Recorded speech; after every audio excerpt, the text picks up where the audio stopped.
Now, I'm gonna start with the things that are most important to the least important, just to get down to the niches. So, first of all, let's look at crowd control, diminishing returns. Now, a lot of you handicapped people don't know this even exists, but slows, stuns, roots, knockbacks, polymorphs, forced movement and silence. Every CC type or crowd control type in the game has a scale.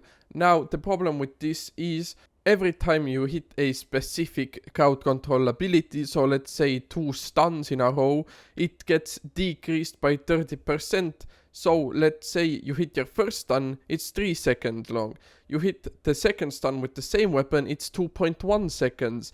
Then the third one, it's 1.2, and the fourth is 0.6. Now, these stacks are resettable, so for slow and force movement and knockbacks, it's a 10-second cooldown per hit, so basically it refreshes every time you get hit. Now, everything else is 5 seconds, so stuff like stuns, polymorphs, everything like that. So I thought you guys should just know this, and also that these don't stack with different crowd control types. So slow stack themselves, stun stack themselves, roots also stack themselves. So slows won't affect stuns and stuns won't affect roots. I know all of those brawl players' toes are curling already, nasty ass bitches. Only know how to drop your E's randomly, just spam them down your armors, everything to stop the enemy. So keep this in mind next time you're playing, don't drop them randomly, try to maybe drop it not at the same time as your teammate to reset it. But now let's move on to the spell damage. Now the spell damage has a 100% cap and an 80% debuff cap. This means if you're getting debuffed by, let's say, like 20 battle mounts, it'll only cap at 80. And also the damage you can get extra is capped at 100. So you can stack like infinite jackets, and easy peasy your way out of that shit. But also there is a soft ability damage cap that is 150%. And this includes all damage increase buffs. So you can't even rock 20 mammoths and, get an insane amount of damage. And I think it just makes sense in the game, to be honest. Well, you can just imagine guilds pulling up with 5 command mammoths and 5 venom lizards, cause you just get one shot, you'd get dropped faster than JFK, man. Now, the resistances and defenses versus players, how are they calculated? Well, armor and magical resistances are calculated the exact same way, so your armor divided by armor plus 100. So, for example, you have 136 armor, that is 136 divided by 136 plus 100, rounded to 58%, meaning you will mitigate 58% of all physical damage. 1000 damage means 420 health to you, and CC resist is counted the same way. Now, a really important thing a lot of people don't know is the defense versus players applies to the damage you would have taken after the resistances are calculated in. So this would mean 1000 damage and 58% armor will land you on 420 HP. But with command mammoth 17% calculated in, you will only lose 349 health, or be left over with it. Meaning the 17% from the command mammoth is 71 out of the 420 you had left. Now, the AoE escalation. The AoE escalation increases the damage you do per enemy's hit, so this maxes out at 56% and at 8 people. So it is increased by 8% per unit. For example, you pull a lot of enemies into the clump, you do extra 56% damage because you hit more than 8 enemies. You only hit 4 enemies, you do 24% more damage. Now, basically what this means is bigger clumps get more damage on them because they're gonna have more defenses on it. So the game kinda buffs you secretly here, just to give you an extra chance of killing the enemies. Now make sure you don't have any North American people or obese people in your clan, because, they might count as 5 or 6 people, meaning the buff could go from 8% to 48% just thanks to that one person being in the clump. Usually if someone on your team is obese, this is what you might hear from time to time. Are the burritos ready? Mom! Give me the meatloaf!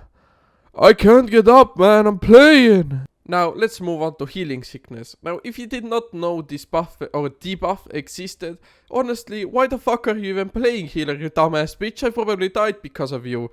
Healing Sickness is a debuff that increases per friendly healer healing the target. So this stack refresh timer is 10% and you actually can see this in game. So for example, having 4 healers will heal you less. The ability would have healed 1000 HP and now it will only heal for 570. So 1 healer is 0%, 2 healers is 35.3, 3 healers is the same as 2 healers and 4 healers is 43.0.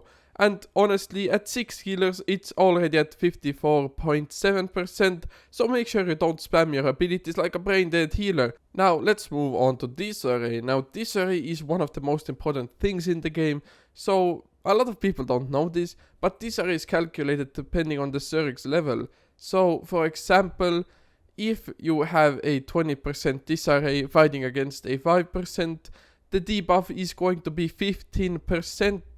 Now, this honestly is a little bit annoying to, figure out on yourself because other people don't know this. But you're gonna get an advantage because the Disarray debuff will only affect the Zerg that is bigger. Now make sure you don't have any liberals in your guild because as the North Americans, liberals can actually count themselves as they them, so you might have an extra debuff just because of them.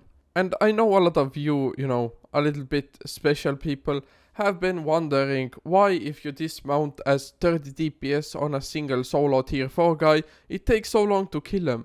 Now here is where resilience or focus fire protection comes in. This will reduce the damage taken by a percentage depending on how enemies have hit you. So this resets every 10 seconds. But also I do gotta point out that the percentages are a bit crazy. If you have 1 player hitting you, it's 0. And if you have 5 people hitting you, it's 43%. And it maxes out at 30 people at 80%.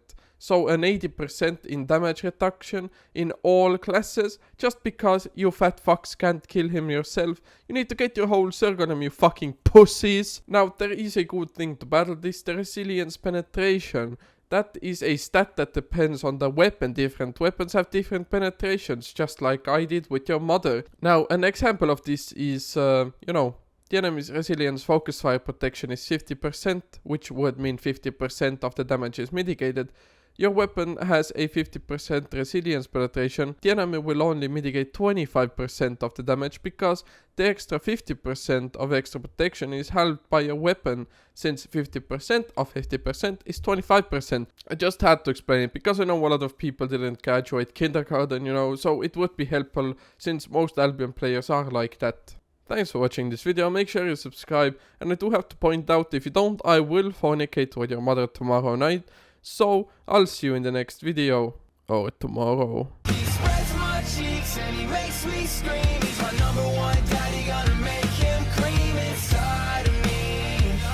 Just keep riding me. When I'm slapping him down, it's my favorite sound. He let out a little moan, what a beautiful tone, so softly. Just keep riding me.